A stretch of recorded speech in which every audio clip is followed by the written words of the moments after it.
皱皱巴巴的，因为我是临时找到一件蓝色的衣服，然后是个麻料的，然后就有一点。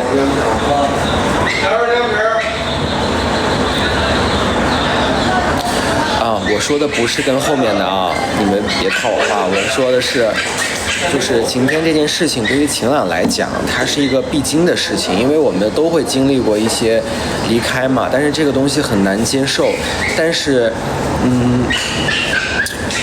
你要学会去处理这样的问题，这个也是导演可能想告诉大家的一件事情。但是，确实大家受众的情感，大家的情感也是很重要的。这两天我们也在，我特别是我自己在思考。那么，下次无论是在创作，还是在，哪怕是在做个人的艺术创作的时候，其实我需要考虑到那听到我的歌的人，或者说是看到我剧的人的一些感受，其实我觉得是给我一些思考，确实是之前没有想到的。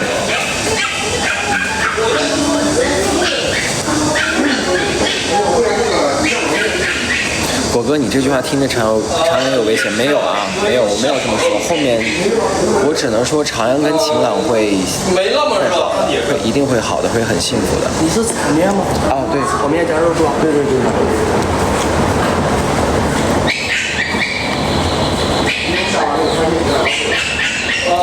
对，因为我跟大家一样吧，之前外面有个小狗在叫，因为我们是首先看到剧本的时候，那个时候其实也挺痛心的，但是后来演的过程中，因为其实这一集情节很紧凑，没有一句废话，然后镜头也很克制，然后把死亡表现得很唯美，所以说从理性的角度，我也跟大家讲，这一集在处理剧情方面，或者说在表达离开这件事情上，其实已经是成功了的，甚至说我是喜欢的，但是就是可能因为太成功，所以这个大家对于这件事情的接受度就没那么高，就离开这件事情确实很难，很难。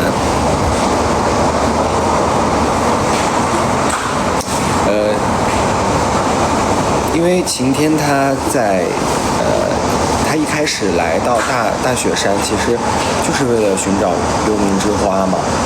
那么当时也是发了一个朋友圈，常阳说我找到幽冥之花了，然后晴天说我也想找，然后常阳就说那文书能不能带晴天去找，所以一切的开始都是源于晴天其实想通过找到这个花去挽救自己的爱人，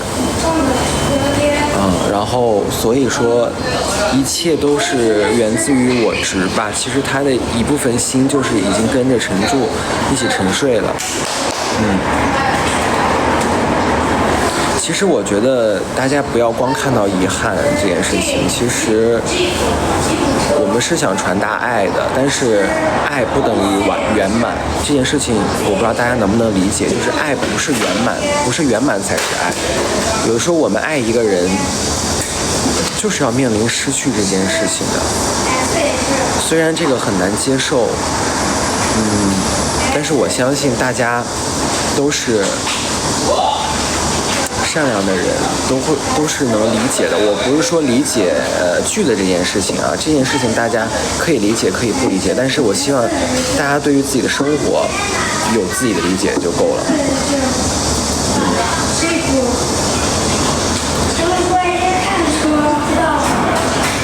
对，其实不用说什么，就是情感上不接受，明白。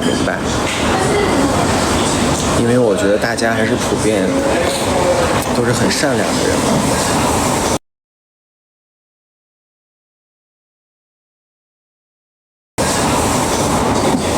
还没吃呢，在等着呢，快做好了。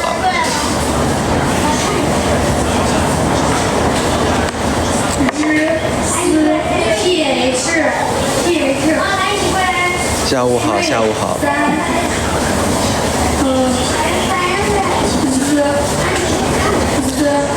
对，我在吃这个炒面，对。哎呀，现在说话脑袋都有一种，就是抽痛的那种感觉，你们明白吗？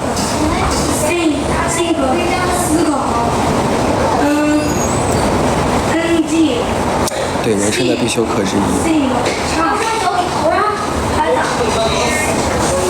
上次这样哭还是阿妈的亲属，哇，这个评价太高了，谢谢。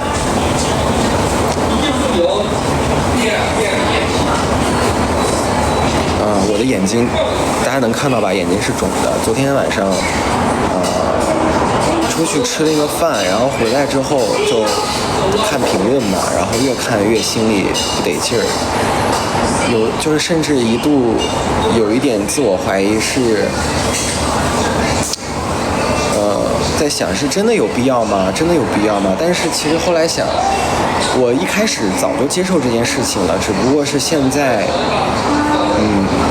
大家接受，感情上接受不了，我也是非常理解，100%的理解。然后，所以这么想我就释怀了，因为从创作上，没有任何一个人能剥夺创作者创作的权利。只是说，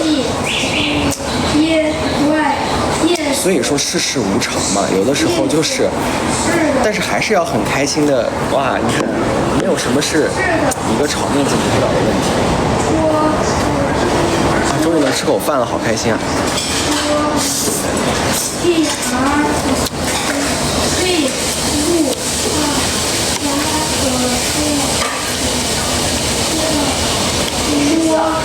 之前很多人说我们是文艺片，也有人说我们是纪录片。其实这些标签都不足以涵盖一个作者或者是一个导演、一个编剧、一个剧的所有内容。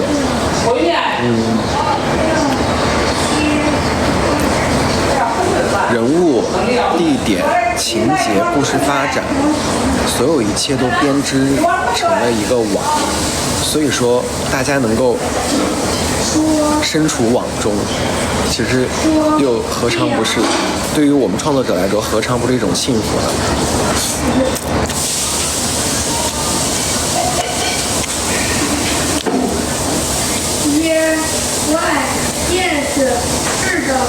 看起来好好吃啊，炒面。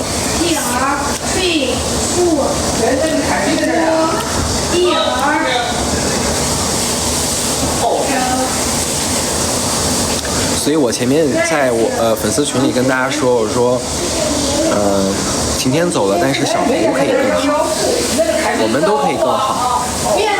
大家记住了文书，记住了晴天，其实对于两个演员来说，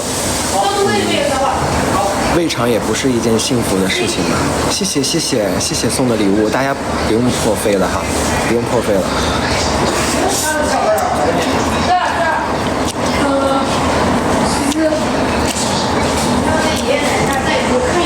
大家还记得我那天说，我说我要给小胡发个消息，然后那天因为我预告出来的时候，其实我大概能预测到这个走向，但是我没想到，哎呀，大家会这么难过，所以我也挺难过的，就是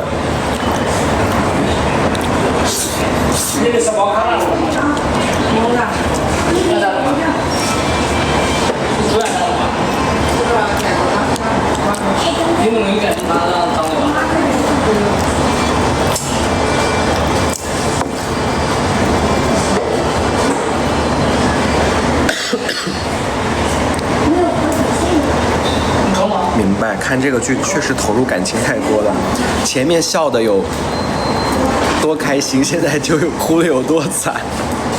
我非常理解大家这种心情，我跟你们是一样的，真的是一样的。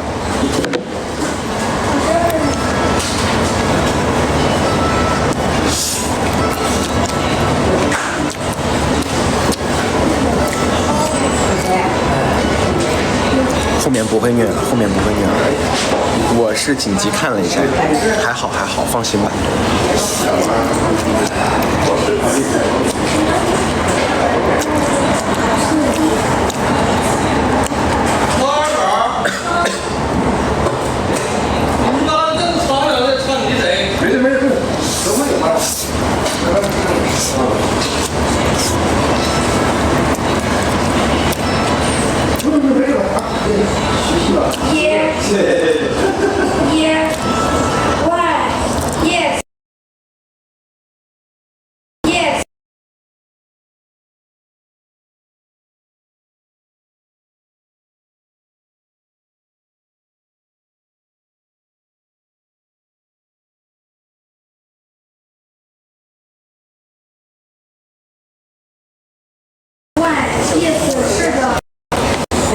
在吃炒面，今天专门穿了一身偏蓝色的衣服，因为我也很喜欢蓝色，大家就知道我有多喜欢晴天了。穿一个蓝色衣服，缅怀一下晴天。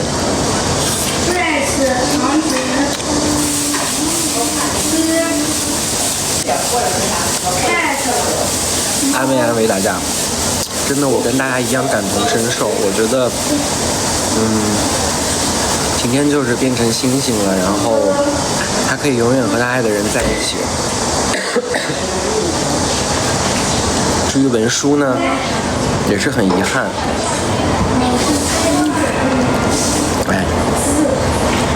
世事无常，所以我们更要开心的活在当下，更要好好的去生活。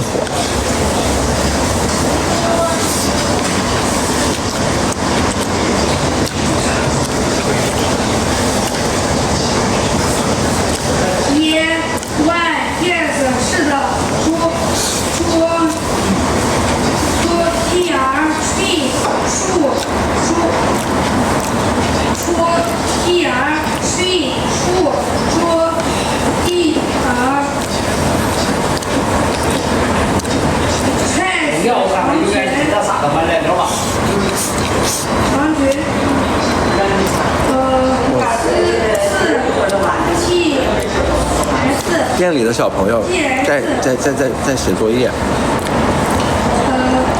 看就是大家在其他人在那里忙自己的生活，我们在沉浸于剧情。其实世间百态嘛，我们就又何尝不是这个因果当中的一环呢？就是学会接受，学会放下，向内看自己，更好的生活。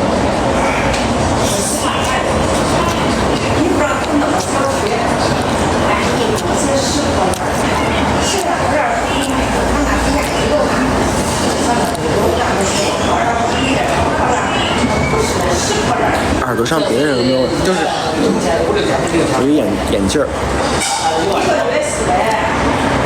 给大家讲讲，拍摄这个戏的吧。首先，大雪山大家都知道嘛，我跟大家普及过好多次了，就是真的是原始森林，然后进去要签一些保密协议，然后真的是必须是有向导带着才能进去，要不然那里天黑的其实非常的危险。我不是说不建议大家去旅游哈，就是一定是在安全的范围下去敬畏自然，不要带着一种游玩的心理。然后很多这种驴友在山里失踪，然后最后让50多个救援队员去救他，包括什么秦岭啊，不都是这样吗？大家都是抱着太玩的心态。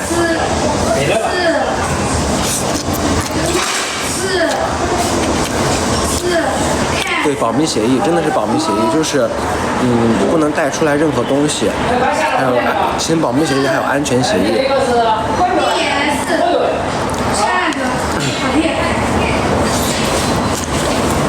对的。首先，从现实角度来讲，晴天他们去拍纪录片，其实是本身就是危险的。而且长阳又不在，其实还是蛮危险的一件事情。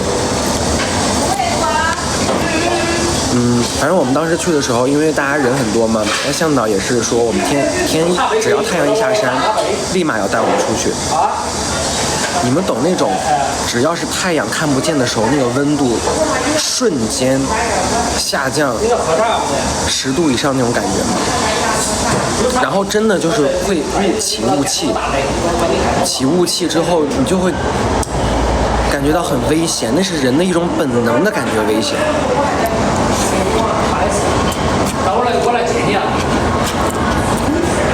因为当时我们都没有敢走太远。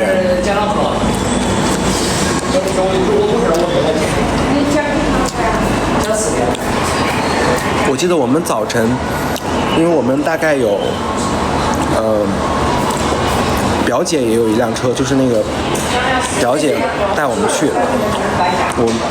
我记得我当时是坐的是第一辆车，然后演员他们最后到的，中间其实我们一度都失联了，就是完全联系不到，信号不好，就即使有车在前面跟着，然后后面的车都跟不住，就是你们懂吗？那个弯路，就是其实根本就不叫路，它就是一个等于说硬劈出来的一条路，然后对防止破坏，所以说基本上除了当地人之外，别人是不知道有这个地方的，也不知道入口在哪里，就是大家知道最后就是长阳就是鲍晴朗戴帽子进山的那个地方，真的是原始森林。往下就是往上走就是一个很深的丛林，往下走就是一个大沟。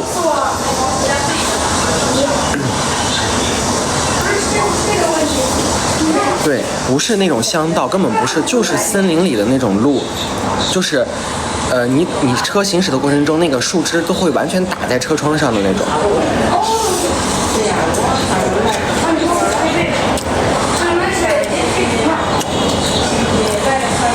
我觉得原始森林也是给了我们很多机会去拍，因为其实有几个地方是当时去不了的地方，然后后面又很神奇的就又可以去了，所以我们很感恩。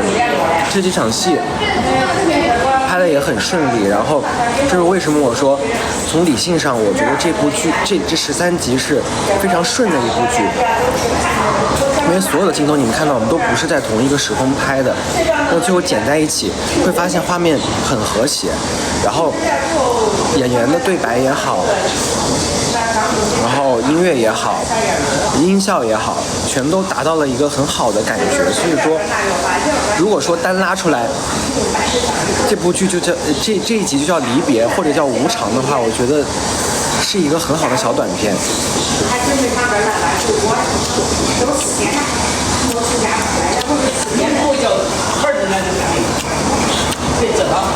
晴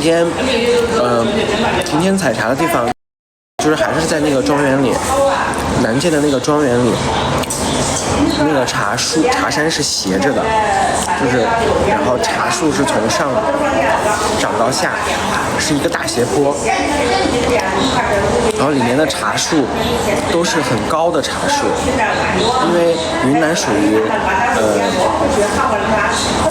就是高海拔低纬度，所以它的那里的茶叶都很肥厚，富含氨基酸，所以茶树能长得非常的茂盛。就在那个里面，那个类似于簪子的东西是茶针，对，是茶针。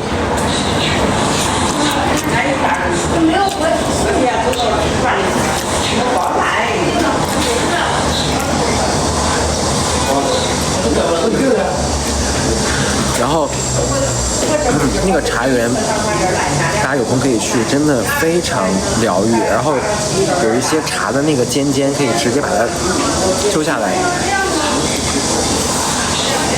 瞬间口腔清新。然后还有就是晴朗、长阳、晴天就遇到粉丝那个地方是大渡口，后面就是浩浩荡荡的澜沧江，就是在渡口旁边那个咖啡厅直接能看见渡口。因为当时葬礼那场戏不是妈妈和外婆都过来了嘛，然后两个老师也特别高兴在那里拍照啊，然后晚上我们就在旁边的一个找了一个峡谷下去，然后拍了那场大火的戏。茶园在哪？茶园就在南涧的那个酒店山庄里。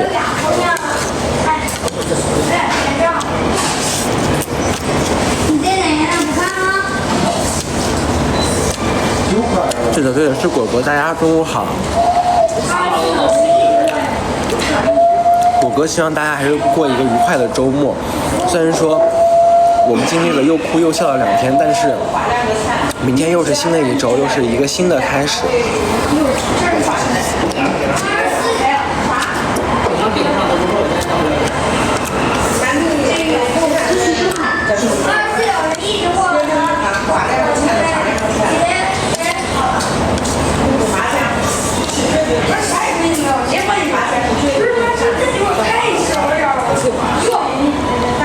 希望果哥越来越好，谢谢大家。刚刚谁在学玩鸟叫？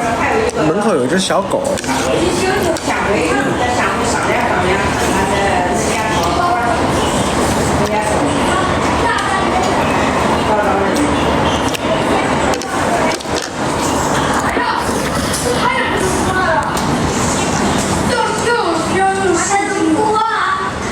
对，大家吃饭。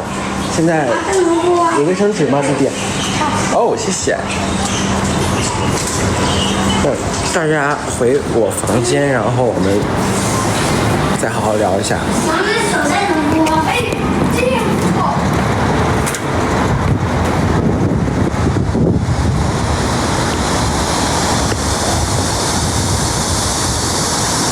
什么音乐剧会遇到这部剧的？就是和导演聊得非常投缘，然后他发出邀约，我就毫不犹豫地答应了。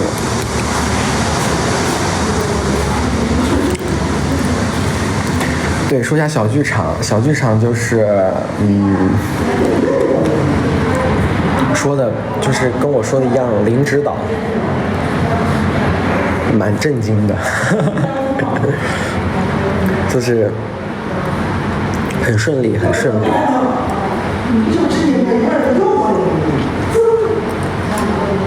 导演只是讲了一下他要的情绪，因为这个是很短的，因为长阳放假就3天，来1天去1天，中间只有1天，他对吧？我上个电梯可能会稍微有点卡。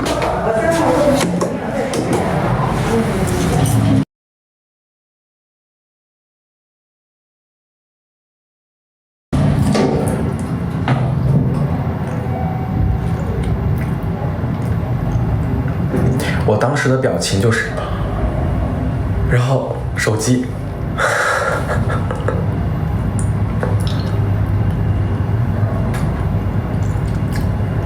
动作指导也没有啊，就是全程没有指导。小剧场啥时候拍的？是后期了吗？小剧场那个也是。小剧场那个也是一个镜头，没有切，就是一镜到底，如果我没记错的话。然后大概是拍了1遍还是2遍，反正就过了。因为我记得拍完那场戏，然后我们就去吃午饭了。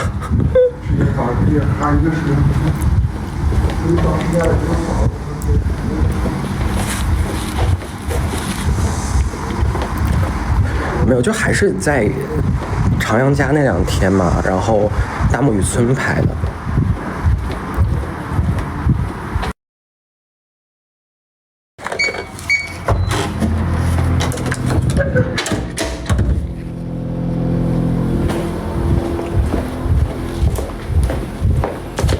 好啦，放在这里。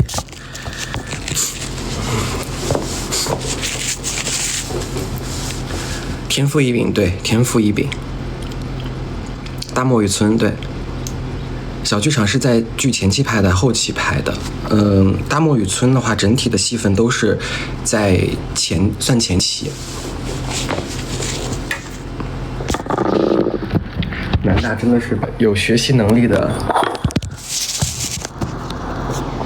好学生。他俩有商量咋拍吗？可能是有沟通吧，但是我没有看到具体是怎么沟通的。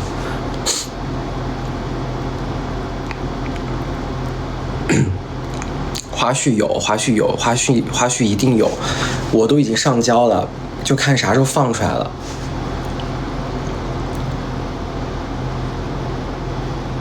后面不会虐了吧，国哥？不会虐的，后面不会再有虐了。后面就是针对于现在的情节进行的一些，大家的调节也好，调整也好，然后未来的生活还是得继续嘛。那爆哭也就是不会有这种生离死别的虐了，但至于他们2个人的情感，没有任何人是一帆风顺的，对不对？大家会给他们时间，让他们去成长。但是很快了，其实也快到结束的地方了，因为已经13集了嘛。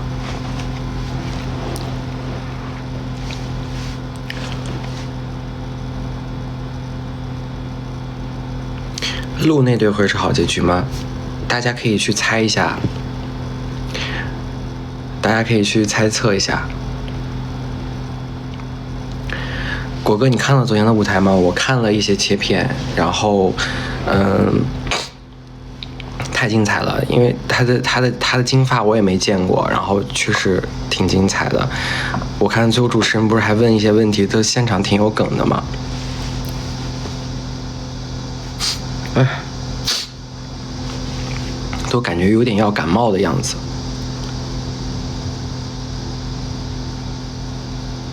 谢谢大家。果哥去洛阳吗？洛阳超级好玩。果哥对洛阳非常熟，因为我有亲戚在洛阳，我也很喜欢洛阳。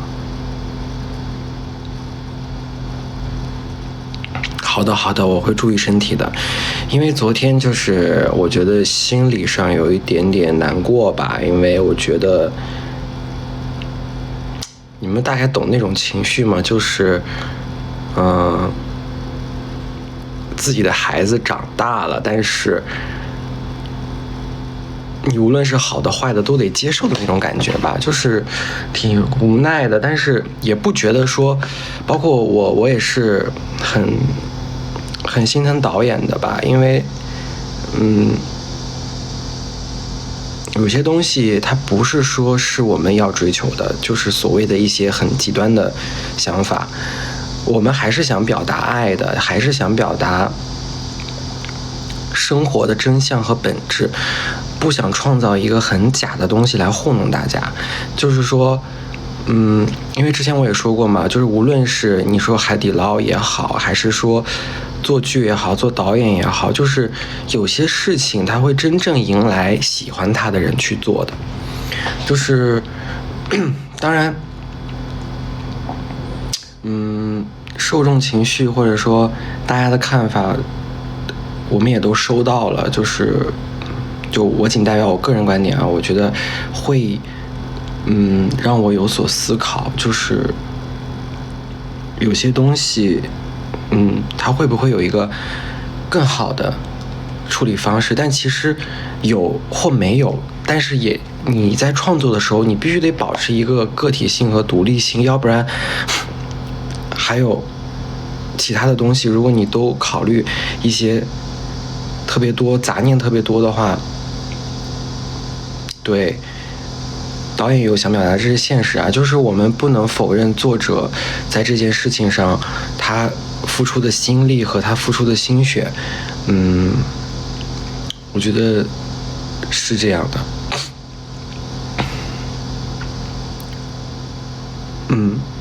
所以我其实觉得大家的情绪也需要宣泄，这也是很重要的事情。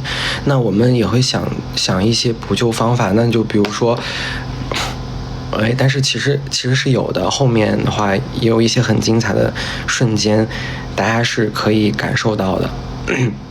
包括戏外的话，其实无论是小胡啊还是黄老师啊，其实我们都是有交流的，大家都是很用心的在诠释角色，所以从这个点来讲，我觉得我们也哇，朗弟爱你，朗弟爱你。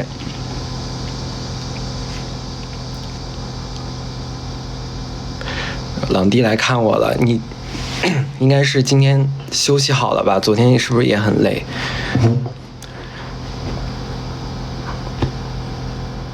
爱你爱你，昨天演出很精彩，演出很精彩，晚上大家都在期待你呢。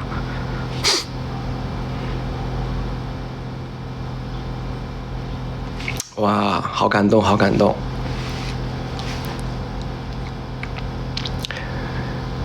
对，然后其实我就觉得我们私下里都有很好的，大家都会有更好的未来的，我觉得这点大家不要去刻意的去担心，就像我说的，就是晴天走了，但是小胡他会更好的嘛，就是我觉得大家就期待我们每个人都越来越好。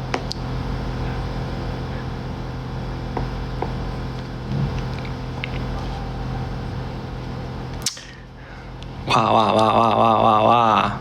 熊来了，熊出没了，真的熊来了。对，用流量传达爱，我们都在通往本质的表象里，但是生活其实没有一个确定性的答案，我们都在不确定性当中期待那个可以永远爱我们的人，期待永远都会有爱你的人。其实这就是表达的，生活是无常的，命运是无常的，每个人都抓不紧那个想要抓的东西，但是我们还是要生活，就是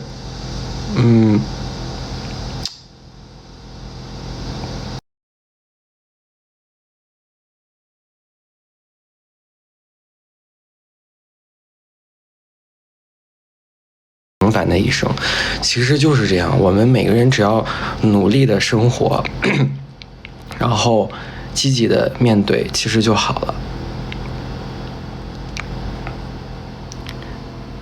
对的，小胡子小胡，晴天是晴天，对。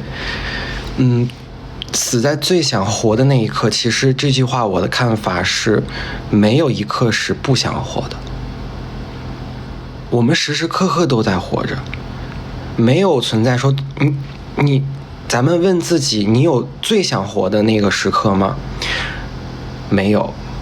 我们可能有最不想活的时候，但是没有最想活的时候。只要活着就有希望。我觉得他不是说活美的年纪，他活在了最美的，他活在了你们心里，他活在了他最想成为的那个时刻，就是真正的看开，真正的放下。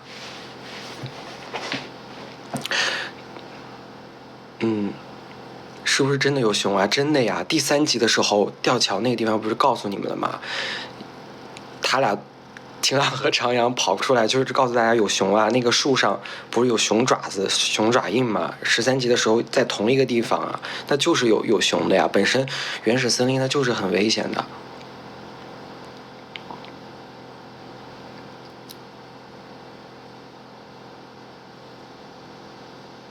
对呀，晴朗是，但是晴朗对不对，也得学会面对这件事情。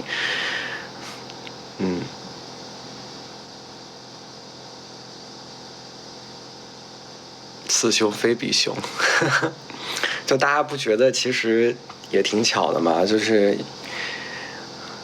戏外有熊，戏里也有熊。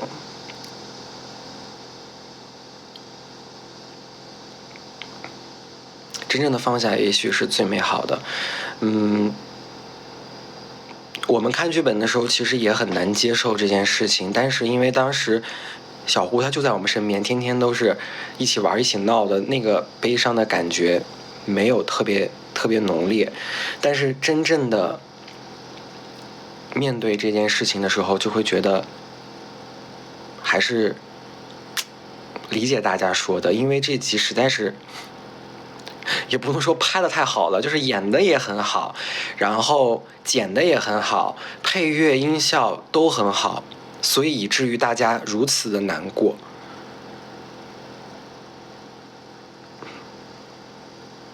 不知道怎么去安慰大家。我早晨我睁开眼睛第一件事情，就是叹了一口气，我说我应该说些什么做些什么能够让大家不那么难过。其实最后写下的那个东西，然后我也发给导演了嘛，然后我觉得某一些瞬间其实我们应该是有共鸣的，包括参与过这部剧的人都会有这样的感受，那就是我们都知道，但是还是要安慰大家，因为这是我们必须要做的事情。对。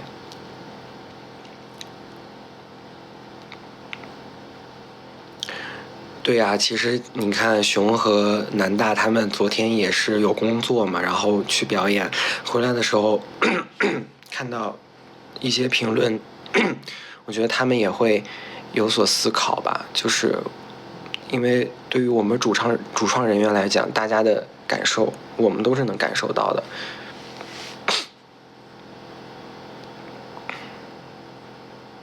好的，我去喝一口水。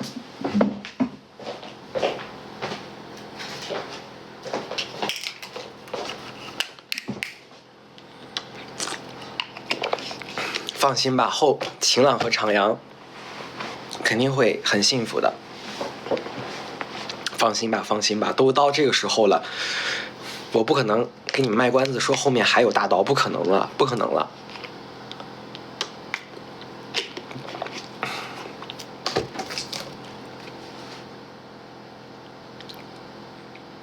谢谢送的花好美，因为我熊的喜欢紫色嘛，我觉得紫罗兰是一个很好的寓意。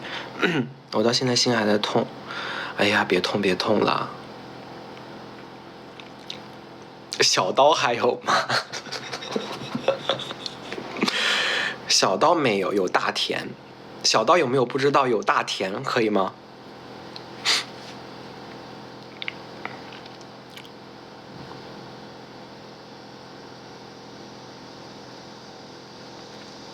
然后就是我第一次给大家直播的时候会讲后面，对于长阳和晴朗的身份也会有一些解释，大家就会知道为什么有一些事情，是有原因的。如果我们这个剧我们完全不描写大山，我们就讲都市里的现代生活，那么这个戏就不存在了。我们本身就在探讨一些很宏大的东西，就是这些事情是必须我们要去做的。因为在我个人看来，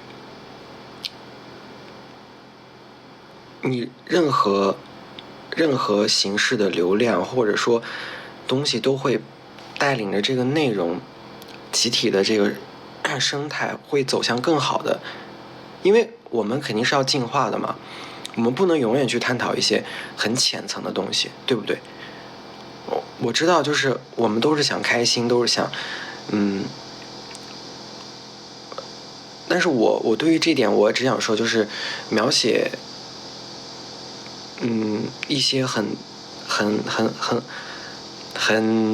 轻松的故事，和描写很沉重的主题，它都是会有人去做的，对，都是会有人去做的。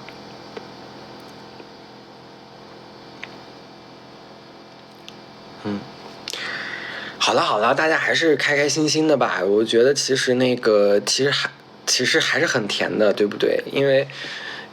因为十几集，还甜的部分还是比较多的。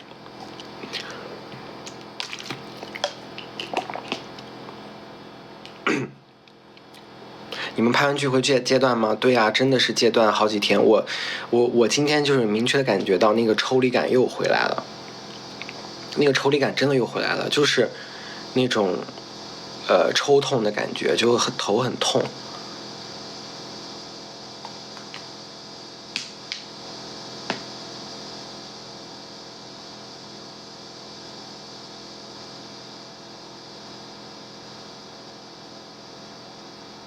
摘星反复发作的，对呀，就是你们要知道，我们铁定是入戏的，因为这种环境下，这种条件下，你演员你不入戏是很困难的。然后当你那个抽离了之后，你再去以第三者视角去看这个剧的时候，那个熟悉的感情就是又会回来的。包括现在兰姐去世，我当时就是在医院里的那个戏，我还是现在想想都觉得还是会很难过，就更别提，对吧？哎呀，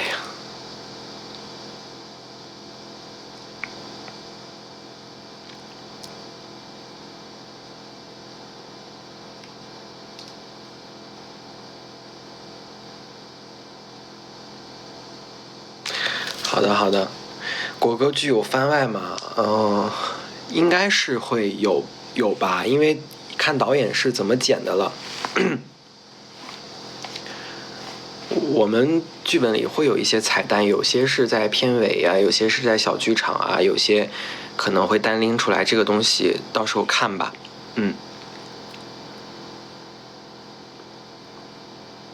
好了好了，不要难受了。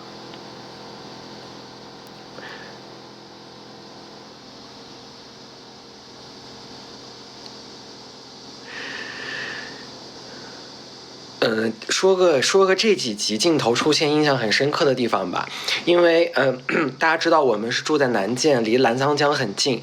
那么从那个山里的民宿开车上去呢，其实就是经过了，也是盘山路，只不过不像西归那种大转弯，或者是像蒙宋那种是完全的一个大弯的那种，但是它非常的壮阔，就是右边是江。左边是山，就是在这样的环境下，包括晴朗，还有包括那个文书和晴天他们第一次拍合照的那个地方，也是在那儿。然后包括晴朗还有长阳什么晴朗和晴天还有文书他们就给他拍照那个地方，也是后面就是澜沧江。然后我们相当于是一路上就是边走边找有没有合适的地方。然后那天我看到有一个博主他真的找到了那个地方，我觉得哇好厉害，因为我们现在其实都不太记得到底是在哪条路的哪个弯上拍的那些戏，因为都是很小的一点戏嘛，所以我觉得喜欢真的是一件很有力量的事情。然后还有就是那个地方有很多的植物啊什么的，然后我都拿手机各种拍，看那是什么植物，然后竟然发现了艾草，就是你知道吗？云南那个地方是有长艾草的，我就把那个剪下，然后挂在酒店的房间，都是在路边捡的。对，很治愈的风景。说一下鸣笛的意义，大家就看到那场戏，对我也是想跟大家讲的。大家看到那个盘山道了吗？晴朗在这儿站着，然后长阳开车上去，然后在鸣笛。我跟导演还有摄影老师，我们就藏在左上角的那个树丛里，因为从我们的视角，我们是能通过这个机器看到晴朗和长阳的，但是他们俩是看不见我们的，所以这一场戏，我们就是只是告诉他们开头，然后什么时候结尾。就是最后才会通过电话告诉他说啊，你可以结束了。所以说那场戏基本上就是他们俩自己去演的，然后只不过是晴朗后面抬头看山的那个是切了一个镜头，但是当下的那个场景，什么时候拐弯，什么时候鸣笛，什么时候那个东西都是很自然的，就是演员自己的表演。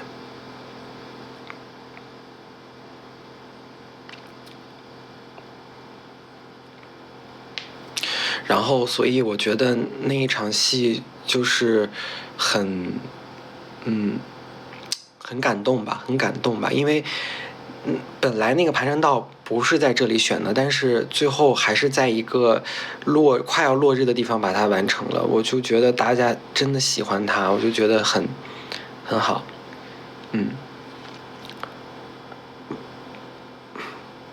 鸣笛当时现场有鸣。后期也有加，但是基本上鸣笛就是剧本里要表现的，你们可以这样理解吧。只不过是在原来的声音上叠加了后期的声音，这个大家能理解吧？那现场那个的地方没法收，但是在那个山谷里，你鸣笛，我们都是能听见的，因为它就是很空旷嘛，你就没有什么人。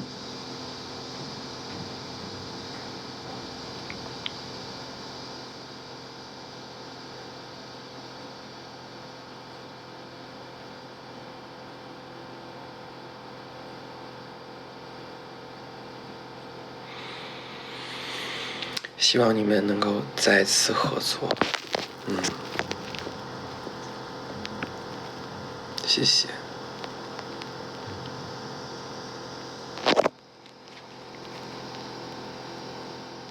两个人换驾驶走位也是自己设计的吗？这一场戏我没有跟着，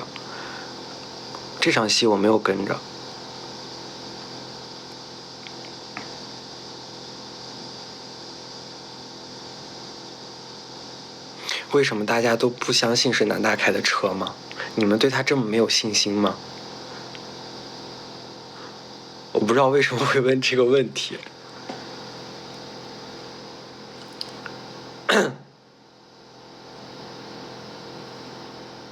那个路没有你们想象的那种，它只是在外边看来是盘山道，其实在里边它是很缓的，就是它只是从高到低的那个东西会那个什么。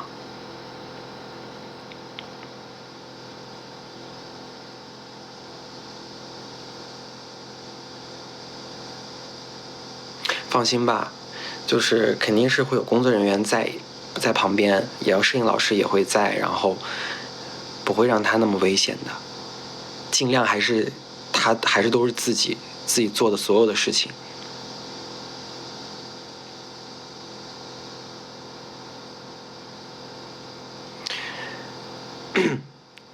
常青打电话是现场对话吗？有些会是现场对话，有些会是那个就是我会帮他们搭词儿。基本上在现场的话就会现场搭，但是所有的那些电话里的声音也有些我们也会回去全部补录一遍的。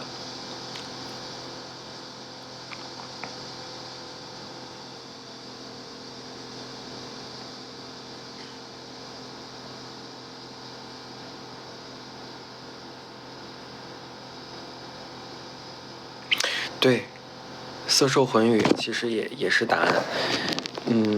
其实就是我微博里说的那个嘛，然后就是因为当年其实他人的三魂七魄，其实有的时候你经历一个重大的变故之后，其实你的灵魂有一部分不完整了。当然我在这里可能说一些玄学的东西，因为我知道大家都是有自己的审美和判断力的。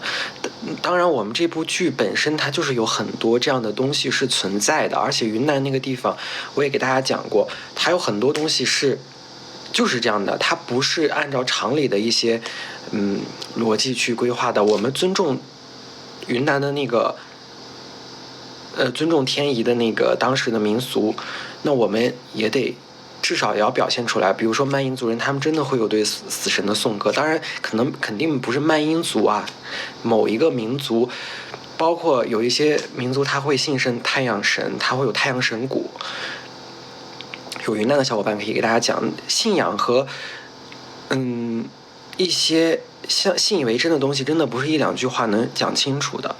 对，我们就是要有敬畏之心。对，我不说这些。所以就是说，一切都是有它的道理在的。我只是想讲，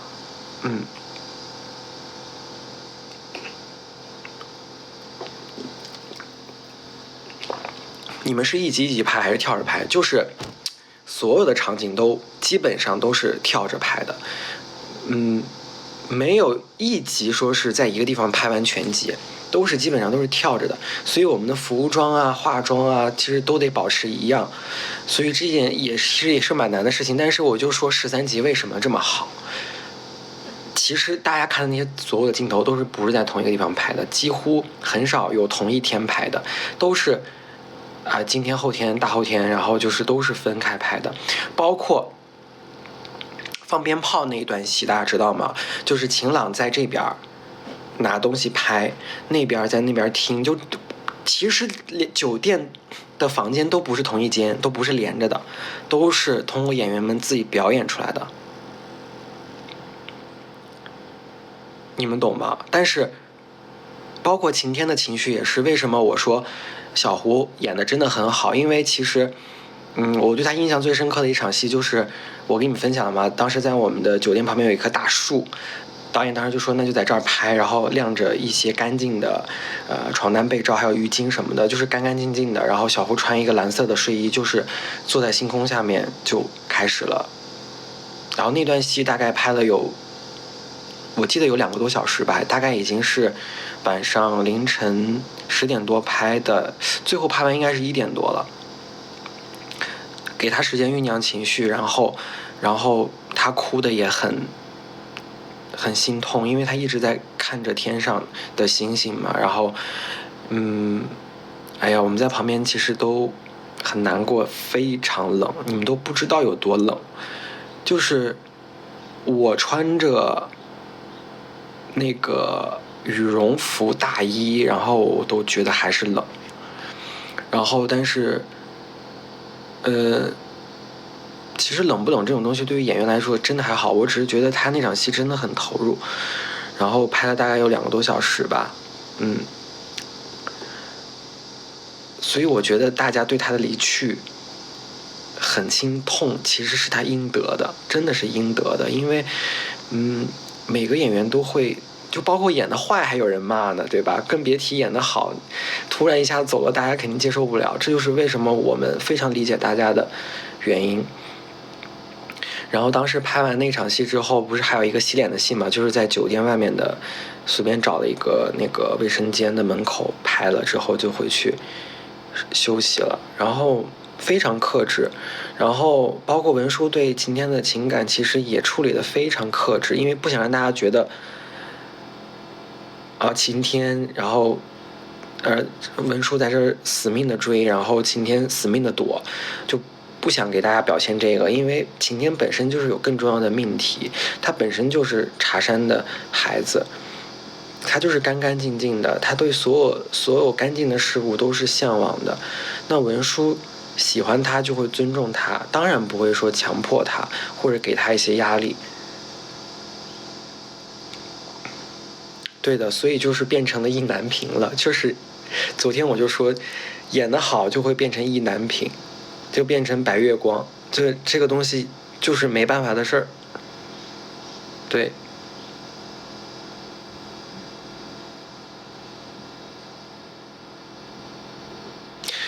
为什么是以这么惨烈的方式？其实你拍的时候并不觉得任何惨烈，只是大家现在有一些说法，说是被熊吃了，被野兽分食了。其实大家完全可以不这么想，它就是回归茶山了，因为我们没有看到，长阳也不希望大家知道它到底是怎么走的，所以我们就是不知道就好了。包括我自己也是觉得，有人跟我说，我不相信啊，我不觉得呀。有哪个确定的镜头告诉你一定是被吃了的，一定是很惨的？没有吧？长阳只是说不想告诉大家，也是不想大家难过。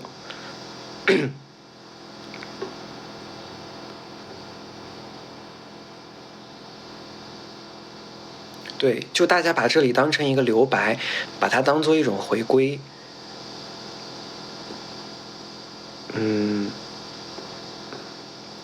对，小说里写了是那小说一开始就存在，那为什么现在大家又不接受了呢？其实对吧？我就觉得剧里还是想表现的是一个唯美的离开，然后对，是这样。听得过哥的解释好受多了，谢谢大家。我不知道用什么样的言语能够说服大家，因为就是我只能说把我自己的想法和一些细节展现出来，然后我也知道有人会接受，有人会不接受，但是这个其实不重要，因为我去拍这部戏的时候，我就会觉得这部戏跟其他所有的戏都不一样。只要是不一样的东西，作为一个演员，我就是去愿意尝试。所以我充分的相信导演，充分的相信我们的对手戏演员，就是一切都是有它的道理的。对啊，大家想想晴朗和长阳一回来，然后就立马进山了，然后他也是唯一一个能找到晴天的人。我觉得也是不辜负他们这一世的友情吧，对吧？长阳跟晴天的友情其实没有很大篇幅的去描述，大家从很多细节都能看出来。即使是晴朗第一次来到长阳家，那长阳还是会去陪晴天，你们还记得吗？就是他说我要去找晴天，而且他去山里其实很多都是跟晴天一起去的，然后让晴朗在家里休息。对，所以晴天对于长阳是完全放心的，他觉得哥哥和长阳就是完全就是他对他来讲没有任何问题，包括就算是中间发生一些什么事情的时候，晴天其实还是即使是告诉晴朗一些事情，也没有说对，反而是晴天去告诉长阳我哥是一个什么样的。其实他们俩的友情其实也很感人啊，对啊，而且他们才20岁啊，有很多美好的地方，就是所以说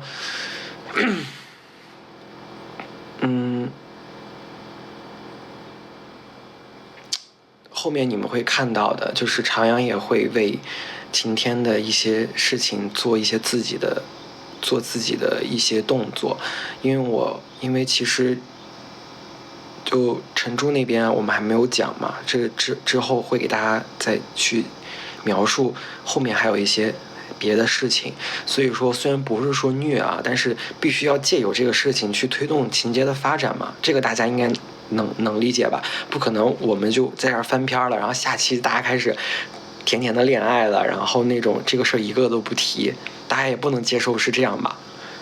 对对对。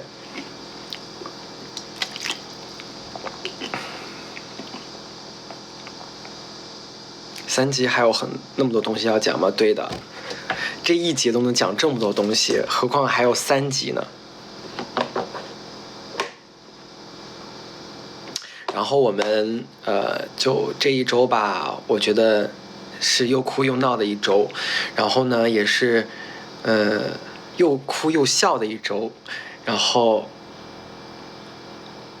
很多事情就是又有好的一面又有坏的一面，其实人生亦不过如此。那下一周我们还是回归到正常的工作当中，大家不要带太悲伤的情绪，然后如果说想晴天了就问问小胡吧，然后小胡乐呵呵的，其实我觉得他把这个鲜活的少年留下来了，我觉得其实很好啊，对吧？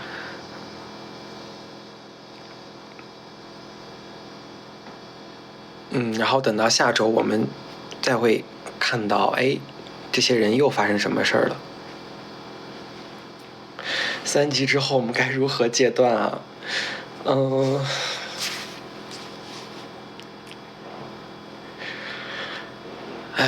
这个东西其实也是，对吧？就像因为其实我特别理解大家，为什么？因为追剧和在电影院里看电影确实是不一样的，因为你有期待，然后你就会有一些因为电影它是把所有东西直接就摆在你面前，在1个多小时内通通展现给你，你事后会就是会想，然后你会好过一点，但追剧确实不一样，追剧确实是你带着很大的一种投入感，然后所以我真的非常理解大家，确实追剧跟看电影还是不太一样。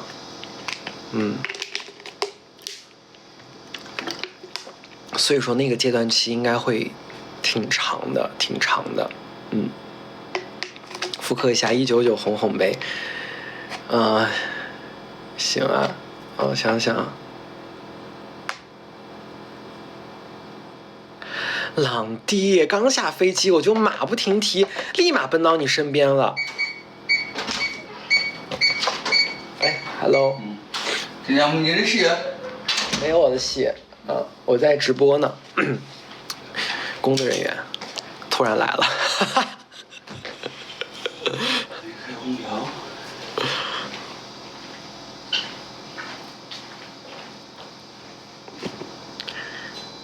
好熟悉的河南话，对对对，这是我们那个服装的老师，然后。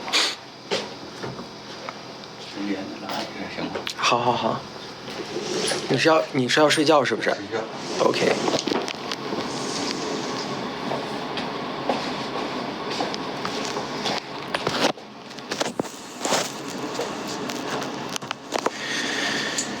果哥想问问长安和晴天这个东西你们回头问他们俩吧。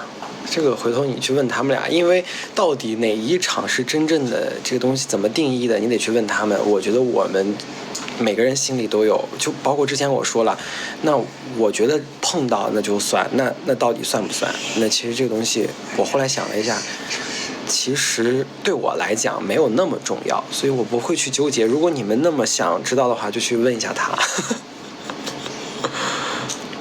包括你们说的那什么冰块啊，那些我真的不知道。浴室的有一些东西我也不知道。真的会有二搭吗？这个是我觉得真的，这个是一定的，这个肯定会有二搭的。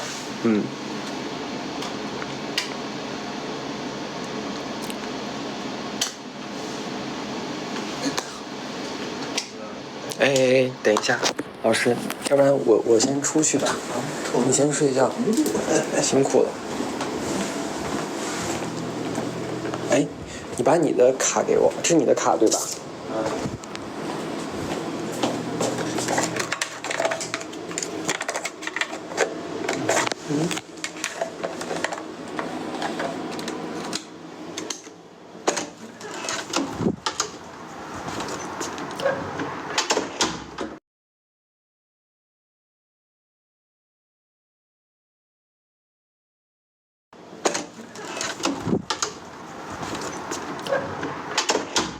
就我们先住一间吧，因为现在是旺季嘛。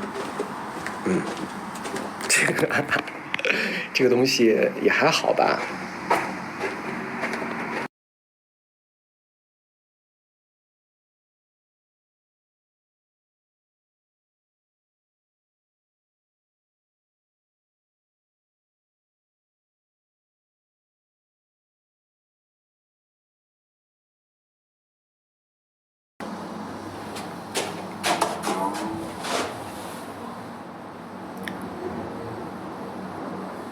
对，直播时间熊说的会尽快确定，那大家就等大家的通知吧。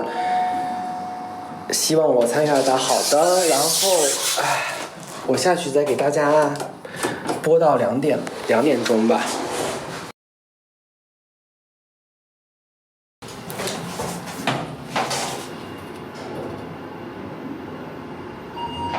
雪果叶是他俩主演吗？那铁定的呀。雪果叶大概是个什么故事？其实我是知道的，然后大家相信导演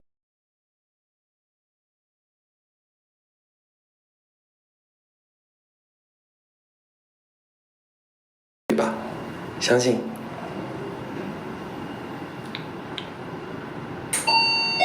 但具体什么情况我不知道啊，但是我跟你们的想法是一样的。如果不是他俩演的话，那我会有一点点失望。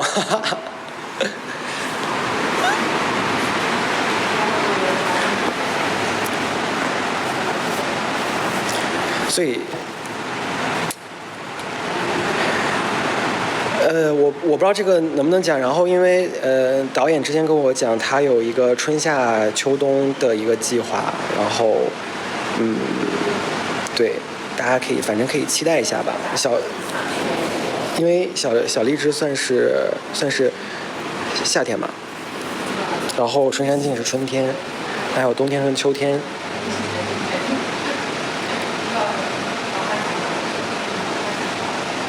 这个，哎呀，这个东西。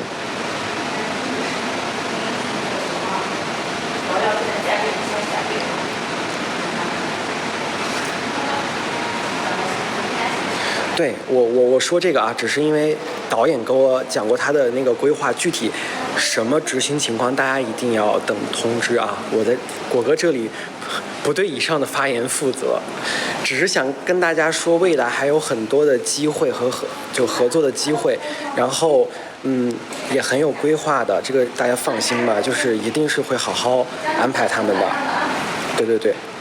大家不要回头再整一个切片，然后说果哥说了会有4部啊，到时候大家都来问我说什么时候说的。只是说我跟导演有讨论过，就是说其实有一个这样的4部曲其实是挺 OK 的啊，大家不要那个抽丝剥茧啊，抽丝剥茧。完蛋了。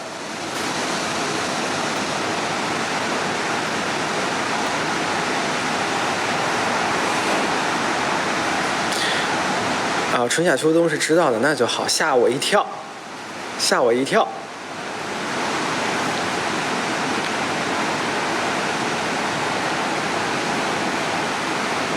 CP 粉头子看出来了，行，那就好。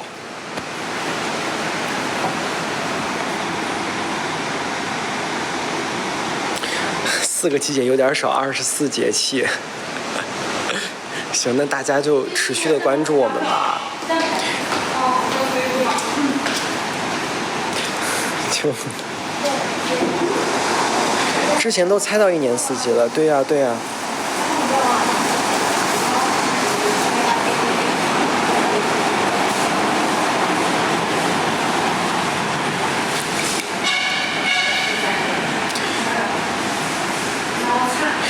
晴天和晴朗吵架的戏能说说吗？这个是这样的，那场戏也是在就是表姐的酒店，好多戏都在表姐酒店，然后那个2个房间嘛，然后当时就是晴天其实就是想找那个茶针，然后他就跑丢了。其实那个地方是一个浴室，也在我看来其实也是一个兄弟俩情绪的爆发点，因为其实晴朗和文书应该是知道晴天已经知道这件事情，但是又不好意思主动提这件事情，所以他们的情绪都是担心，但是又不想把这个事儿完全挑明了的讲，所以呢他们就会格外的关注晴天的状态。那么晴天稍微有任何一点风吹草动，其实对于哥哥来讲很难接受的。其实他说出了一直想说的话，就是为了一个植物人这么多年，然后一直都过不去，值得吗？包括之前的一些剧里也有讲过说，天儿啊，你每天这样忙来忙去，到底是为什么呢？其实从晴朗的角度来讲，晴天的精神状态不是特别好，所以就会很关注到他。那场爆发也是兄弟俩第一次把这个事情全部说清楚。那晴天也说，我杀了他，他也杀了我，其实就已经很表明他的状态了。他一直这么多年都活在过去，从来都没有真正的释怀过。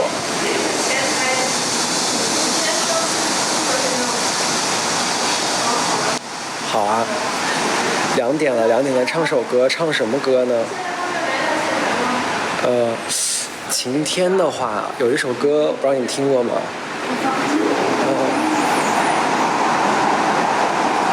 我讨厌下雨天，亲爱的你快出现，不然我就告诉妈咪你偷牵我的手。我喜欢夏天，你穿背心的感觉，每天都想念，都很甜。